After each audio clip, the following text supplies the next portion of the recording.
नमस्कार विद्यार्थी मित्रांनो.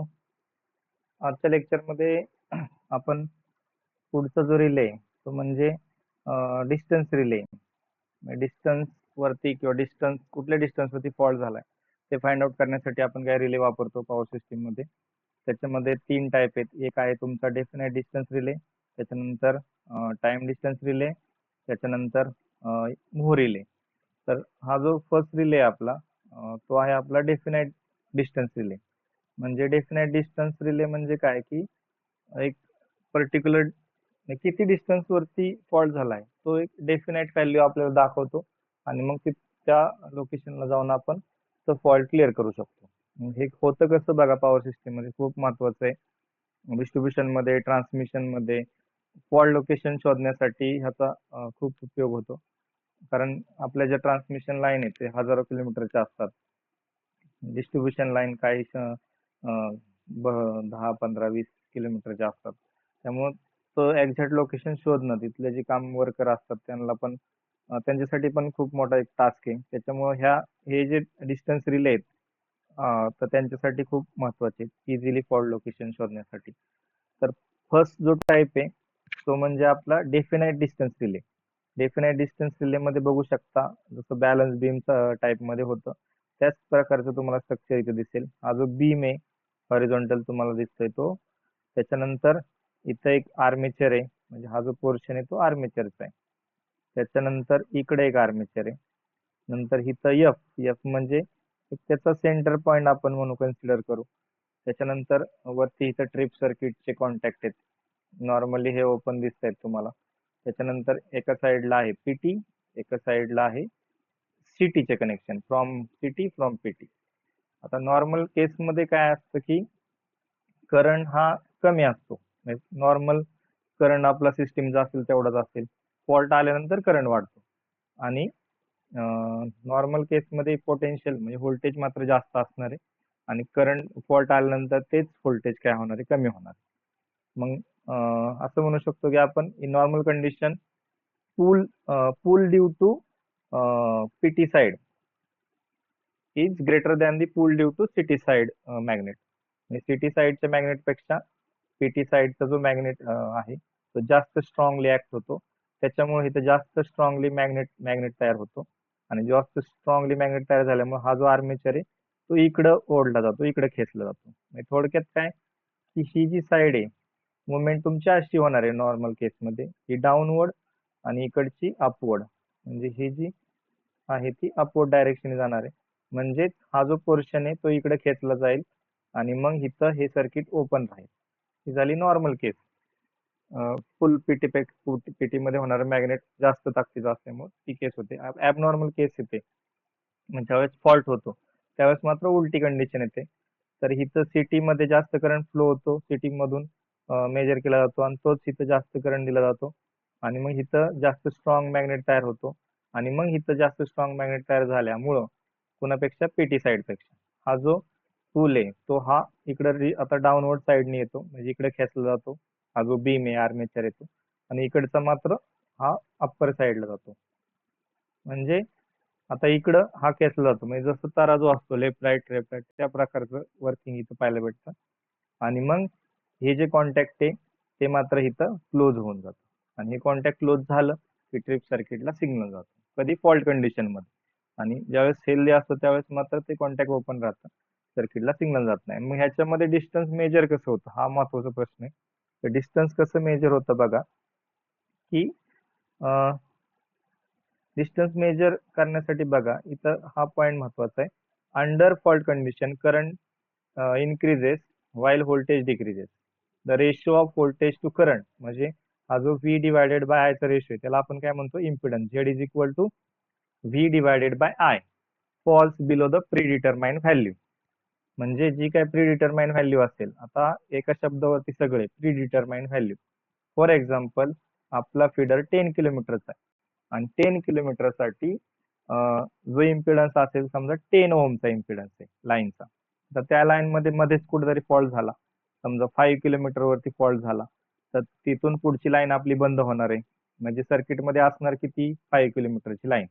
म्हणजे 10 किलोमीटरला 10 ओम इम्पिडन्स, तर 5 किलोमीटरचा तोच इम्पिडन्स काय होईल रे, कमी होईल, 5 ओहम होईल. म्हणजे व्होल्टेज डाऊन होईल, करंट वाढेल. त्याच्यामुळे इम्पेडन्सची व्हॅल्यू काय होईल, कमी होईल.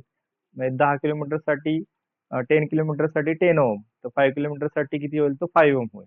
म्हणजे फॉल्टचं लोकेशन तुम्हाला इन टर्म्स ऑफ इम्पेडन्सच्या व्हॅल्यूमध्ये समजतं. तुम्हाला रिलेवरती फक्त इम्पेडन्सची व्हॅल्यू पाहायला भेटेल आणि त्या इम्पेडन्स प्रोपोर्शनल मध्ये किलोमीटरमध्ये असेल. म्हणजे तुमचा जो फॉल्ट आहे तो डेफिनाइट डिस्टन्स दाखवतो, तो म्हणजे 5 किलोमीटर. समजा 6 ओहम इम्पेडन्स दाखवत असेल तर 6 किलोमीटर, 7 ओहम 7 किलोमीटर. तर त्या लोकेशनला तो फॉल्ट झालाय असं आपल्याला समजतं. डेफिनाइट व्हॅल्यू इथं समजतं. तर अशा प्रकारे हा डिस्टन्स आपल्याला लोकेट करून देतो फॉल्टचा. त्याच्यानंतर पुढचा जो आहे तो time distance relay. Time distance relay मध्ये पहा, डायग्राम मोठी आहे. टाइम डिस्टन्स रिले मध्ये जे काय आपल्याला पाहायचंय ते म्हणजे ह्याच्यामध्ये पोर्शन बघा खाली तर आहे, जसं आपलं इंडक्शन टाईप रिले आपण बघितला त्या टाईप मध्ये तुम्हाला पाहायला भेटत की इथं फ्रॉम सिटीज, हे काय वर्किंग सांगत बसत नाही आता मी. फ्रॉम सिटी अप्पर मॅग्नेट आहे, लोअर मॅग्नेट आहे. त्याच्यानंतर ही डिस्क आहे, डिस्क रोटेट इंडक्शन पीसी वरती वर्क होते. हा इंडक्शन इलेमेंट आहे. आणि ही जी डिस्क आहे त्या डिस्कला इथं वरती एक अरेंजमेंट केलेली आहे, स्पिंडल कनेक्ट केलेला आहे. इथं आहे तुमची स्पायरल स्प्रिंग, इथं एक स्प्रिंग कपलिंग दिलेली आहे. डिस्क रोटेट झाली की ती स्प्रिंग पण काय होणार, कॉम्प्रेस होणार आणि मग त्याच्यामध्ये एनर्जी स्टोअर होणार. अशा प्रकारचं वर्किंग आहे. त्याच्यानंतर पुढं व्होल्टेज रिस्टेनिंग मॅग्नेट आहे, इथं दिलेलं आहे व्होल्टेज रिस्टेनिंग मॅग्नेट. इथं आर्मेचर आहे, इथं फ्रॉम पीटी आणि इथं वरती ट्रिप सर्किट दिलेलं आहे. थोडक्यात काय की नॉर्मल केसमध्ये व्होल्टेज जास्त असतं. व्होल्टेज जास्त असल्यामुळं हा जो मॅग्नेट आहे तो हा जो शाफ्ट आहे त्याला खेचून घेतो आणि इथं कुठल्याही प्रकारची रोटेशनल मुवमेंट आपल्याला पाहायला भेटत नाही, ती एकदम स्टॉप राहते.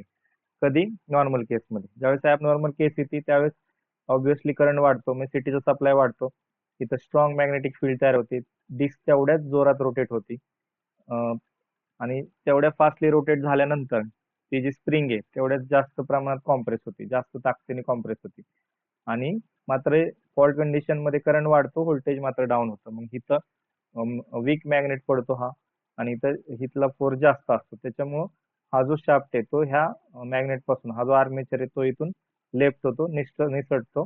त्याच्यावरती ह्या पीटी मॅग्नेटचं कुठलंही कंट्रोल राहत नाही आणि मग मात्र हे जे ट्रिप सर्किट आहे ते क्लोज होतं.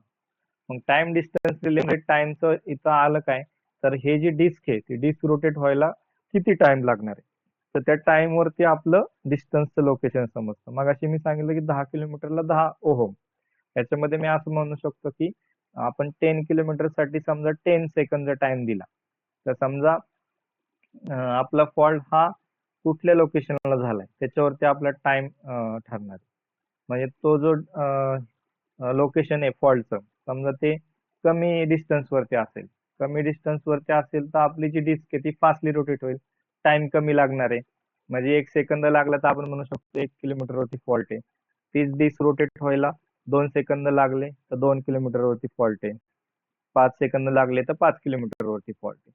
तर डिस्कच्या रोटेशनला, एक रोटेशन कम्प्लीट करण्यासाठी जेवढा टाइम लागणार आहे त्याच्यावरती तुमचं डिस्टन्सचं फॉल्टचं डिस्टन्स ठरतं, म्हणून त्याला टाइम डिस्टन्स रिले म्हणतात. हा इंडक्शन प्रिन्सिपल वरती पूर्णपणे वर्क होतो. इथं बघू शकता ऑपरेटिंग टाइम हा व्होल्टेजची प्रोपोर्शनल आहे, कशा प्रकारचं व्होल्टेज आहे. आणि दुसरं म्हणजे काय, डायरेक्टली व्होल्टेज आहे आणि इनव्हर्सली प्रोपोर्शनल हा करंटशी. म्हणजे थोडक्यात काय, हेन्स ऑपरेटिंग टाइम जो काय डिस्कला ऑपरेट होणार टाइम लागणार आहे, डायरेक्टली प्रोपोर्शनल टू व्होल्टेज आणि inversely proportional to current. T हा टॉर्क साठी नाही, टाइम साठी व्ही अपॉन आय. आणि फायनली व्ही अपॉन आय म्हणजे काय, झेड. म्हणजे परत इथे इम्पिडन्स आला लाईनचा. तर ह्या गोष्टींवरती डिपेंड असणार आहे. त्याच्यानंतर पुढचा जो आहे तो मोहरिले. मोहरिलेचं बघितला त्याच्यामध्ये 4 पोलचं स्ट्रक्चर तुम्हाला, 4 पोलची मोटर आहे, त्या 4 पोल सारखं स्ट्रक्चर भेटतं. कन्स्ट्रक्शन मध्ये काय काय तुम्हाला पाहायला भेटते बघा. तर इथं फर्स्ट नंबरचा जो पोल आहे, त्याच्यानंतर सेकंड नंबरचा पोल आणि हा थर्ड नंबरचा पोल, हा पीटी पासून एनर्जाइज होतो, पीटी पासून सप्लाय दिला जातो. आणि 4 नंबरचा जो पोल आहे तो फ्रॉम सिटी पासून एनर्जाइज होतो. तर 4 नंबरच्या पोल वरती असते ऑपरेटिंग कॉईल आणि सेकंड नंबरच्या पोल वरती रिस्टनिंग कॉईल आहे आणि 3 नंबरच्या पोल वरती पोलरायझिंग कॉईल आहे. इथं एक तुम्हाला इंडक्शन आणि म्हणजे इंडक्टर आणि कॅपॅसिटर सारखे सर्किट दिसेल, त्याला सेरीज ट्युनिंग म्हणतात. म्हणजे जसं मोटर मध्ये आपण कॅपॅसिटर वापरू सिंगल फेज मोटर मध्ये, त्या टाइप मध्ये ते स्ट्रक्चर पाहायला भेटेल. त्याच्यानंतर इथं मध्ये जर बघितलं तर हॉलो सिलेंड्रिकल रोटर आहे, म्हणजे ह्यातला जो मधला गोल आहे तो फिक्स आहे आणि साईडचा जो तुम्हाला पाहायला भेटतोय तो रोटेटिंग आहे. म्हणजे मधला शाफ्ट हा फिक्स आहे, साईडचा मात्र तिथं काय आपला रोटेटिंग आहे, ज्याच्यावरती तुमचे आउटर पोर्शन वरती बसवलेले आहे ट्रिप कॉन्टॅक्ट. म्हणजे आउटर पोर्शन रोटेट झाला की मग तुमचे ट्रिप कॉन्टॅक्ट क्लोज होणार. आता ह्याचं वर्किंग कशा प्रकारे बघा. वर्किंग मध्ये फर्स्ट पॉइंट बघा, in this magnet pole 1 2 3 are energize by voltage, जसं मी सांगितलं, produce flux through polarizing coil to produce the flux. म्हणजे व्होल्टेज जो सिग्नल येतो किंवा पीटी पासून जो सप्लाय येतो त्याच्यामुळे व्होल्टेज फ्लक्स तयार होतात. त्याच्यानंतर the capacitor connected provide phase shift. जे सिंगल फेज मोटर मध्ये काम करतो आपण स्प्लिट फेज इंडक्शन मोटर म्हणतो किंवा कॅपॅसिटर स्टार्ट इंडक्शन मोटर म्हणतो. कॅपॅसिटर का वापरला जातो? फेज स्प्लिट करण्यासाठी, दोन फेज मध्ये डिफरन्स क्रिएट करण्यासाठी. त्याच्यानंतर पुढचा जो पोल आहे तो जो पोल यूज केला जातो 4 नंबरचा, the left pole 4 is energize by current which operating quantity. म्हणजे जी ऑपरेटिंग क्वांटिटी आहे ती 4 नंबरच्या पोल वरती. Here the rotor is hollow cylindrical type which turns around its own axis. नंतर inside the rotor stationary core is there. त्यातला आतला जो कोअर आहे तो stationary. The rotating field is produce by, हे महत्वाचं आहे, the rotating field is produce by operating coil flux and polarizing flux. म्हणजे त्याच्यानंतर this rotating field induce current in the cup of produce for necessary driving torque which close the circuit breaker contact. The relay operates depends on. ठीक आहे. आता ह्याच्यामध्ये होतं काय actually सांगतो, की जसं मोटर मध्ये होतं 2 फ्लक्स लागतात, 2 फ्लक्स मध्ये डिफरन्स तयार व्हायला पाहिजे, त्याच्यानंतरच मग तिथं रोटेशनल मुवमेंट भेटते. 2 फ्लक्स कोणते कोणते असतात? एक असतं तुमचं ऑपरेटिंग फ्लक्स, ऑपरेटिंग कॉईल मुळे प्रोड्यूस होणार. दुसरं असतं पोलरायझिंग फ्लक्स, जे पोलरायझिंग कॉईल मुळे प्रोड्यूस होतं. आणि त्या 2 फ्लक्स मध्ये जो काही डिफरन्स तयार होणार आहे तो हा कॅपॅसिटर ट्युनिंग, सेरीज ट्युनिंग मुळे होणार. 2 फ्लक्स मध्ये डिफरन्स तयार झाल्यानंतर मग हा रोटर काय होणार आहे आपला रोटेट होणार. आणि रोटर रोटेट झाल्यानंतर कोर स्टेशनरी आणि साईडचं मात्र रोटेटिंग. मग हा कॉन्टॅक्ट रोटेट होईल आणि मग कॉन्टॅक्ट रोटेट झाल्यानंतर इथं हे सर्किट क्लोज होईल आणि मग ट्रिप सर्किटला सिग्नल जाईल. अशा प्रकारचं ह्याचं वर्किंग आहे. म्हणजे ट्रिप झालं. आता डिस्टन्सचं कसं ते बघू. शेवटचं सेंटेन्स महत्वाचं त्यासाठी. The relay operation depends upon polarizing flux because of voltage. Polarizing flux येतं ते व्होल्टेजमुळे येतं, ऑपरेटिंग फ्लक्स येतं ते बिकॉज ऑफ करंट. म्हणजे पुन्हा एकदा व्होल्टेज आणि करंट इथं आलं. Hence on the ratio I upon V. म्हणजे हा जो रेशो आहे आपला आय अपॉन व्ही चा, त्याला म्हणतो आपण ऍडमिटन्स. वाय कॅपिटल वाय ने इंडिकेट केलेला आहे. तर वाय इज इक्वल टू किंवा आय डिवायडेड बाय व्ही हा जो रेशो आहे दॅट इज इम्पिडन्स वाय. आणि hence the unit of impedance that is mu.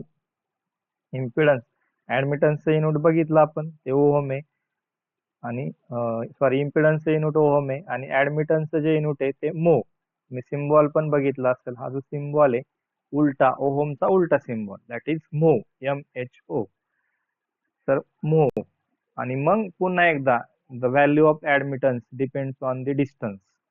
कुठल्या डिस्टन्स वरती फॉल्ट झालाय हे ऍडमिटन्सच्या व्हॅल्यूवरून समजतं. म्हणजेच काय की 5 परत एकदा 10 किलोमीटर इज इक्वल टू 10 मो असं असेल तर मग रिलेवरती आपली व्हॅल्यू 5 मो दाखवली तर आपलं 5 किलोमीटर वरती फॉल्ट झालाय.